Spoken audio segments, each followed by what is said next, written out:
روزے کی فرضیت اور حکمت قرآن کریم کی روشنی میں ماہ رمضان المبارک کے روزے سے متعلق اللہ تعالیٰ قرآن کریم سورۃ البقرہ کی آیت نمبر 183 میں فرماتے ہیں: اعوذ باللہ من الشیطان الرجیم یا ایہا الذین آمنوا کتب علیکم الصیام کما کتب علی الذین من قبلکم لعلکم تتقون۔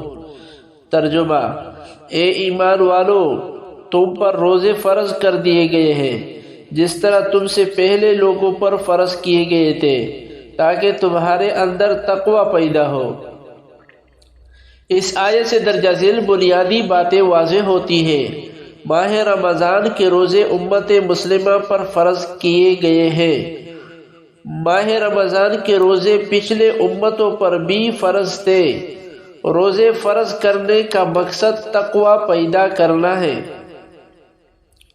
مذکورہ آیت کی تفسیر میں مفتی اعظم پاکستان مفتی محمد شفیع صاحب رحمہ اللہ فرماتے ہیں کہ صوم کے لفظی معنی امساک یعنی رکنے اور بچنے کے ہیں، اور اصطلاح شرع میں کھانے پینے اور عورت سے مباشرت کرنے سے رکنے اور باز رہنے کا نام صوم ہے، بشرطے کہ وہ طلوع صبح صادق سے لے کر غروب آفتاب تک مسلسل رکا رہے اور نیت روزہ کی بھی ہو۔